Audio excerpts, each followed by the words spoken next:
No objections. It is so decided. The UN Climate Summit clinched an early victory on Thursday, with delegates adopting a new fund to help vulnerable nations cope with the cost of climate-driven disasters. The deal was adopted following the COP28 opening ceremony in Dubai and already follows many months of negotiations. But some groups were cautious, noting there were still unresolved issues, including how the fund would be financed in the future. The United Arab Emirates will contribute $100 million to the pot, along with other countries contributing a total of just over $300 million.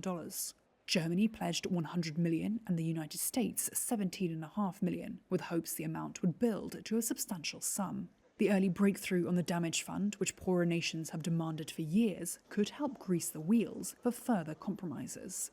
Earlier in the day, COP28 President Sultan Al-Jaber, who is also the CEO of the UAE's national oil company, opened the summit urging countries and fossil fuel companies to work together to meet global climate goals. Al-Jaber aimed to strike a conciliatory tone following months of criticism over his appointment as the head of COP28. Let history reflect the fact that this is the presidency that made a bold choice to proactively engage with oil and gas companies. We had many hard discussions. Let me tell you, that wasn't easy. But today, many of these companies are committing to zero methane emissions by 2030 for the first time. And now, many national oil companies have adopted net zero 2050 targets for the first time.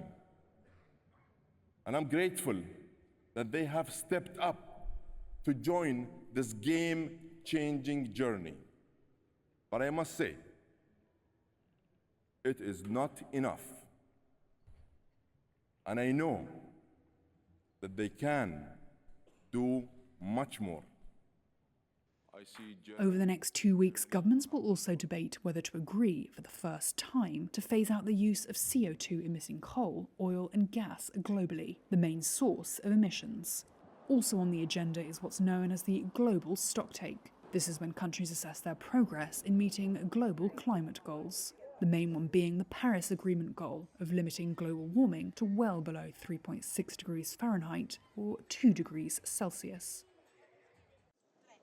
At the COP28 climate change conference in Dubai, countries will, for the first time, assess how far off track they are at curbing global warming.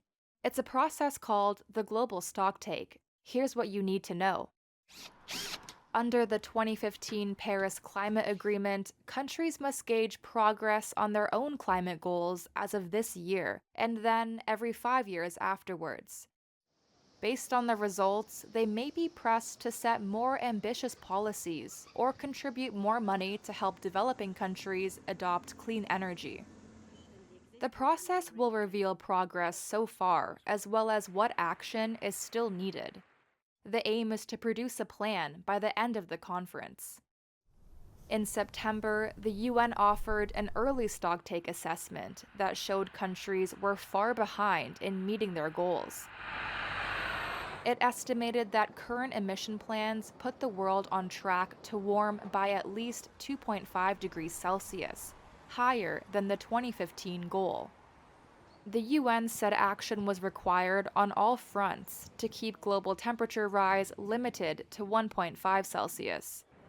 It's already warmed by 1.2 Celsius since pre-industrial times, and many countries have yet to set strong enough short-term policies to meet targets. Before the stocktake even started, countries are squabbling over the scope of future plans, including whether they should commit to phasing out fossil fuels, end investments in new coal plants, or triple renewable capacity this decade. COP28 delegates will also need to decide if the stocktake should recommend action for specific sectors, like energy and manufacturing. While the European Union wants the stocktake to produce concrete policy signals to follow, diplomats said some developing countries have suggested it should focus on pressuring wealthy nations to do more. The assessment could become politically divisive as it sets the stage for the next few years of global action. The world's 28th leadership gathering to confront the existential threat posed by climate change is underway in Dubai.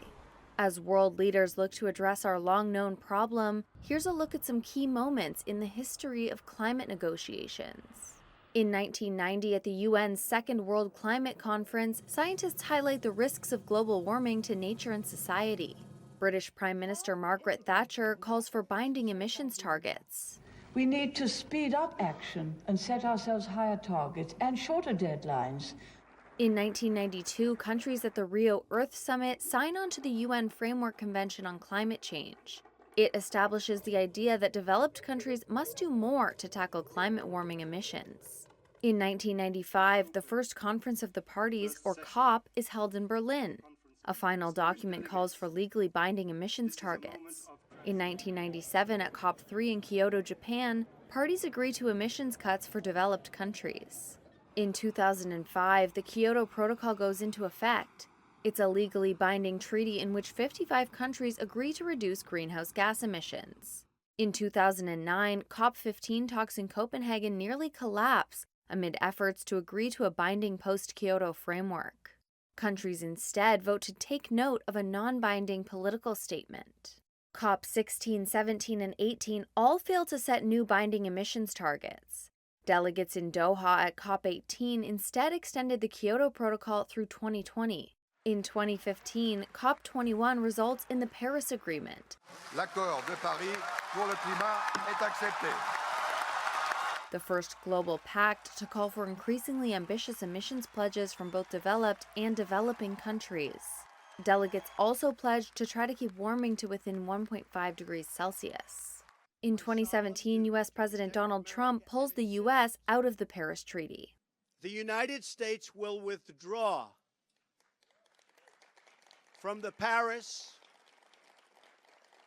Climate Accord. 4 years later, in 2021, newly elected U.S. President Joe Biden rejoins the Paris Agreement.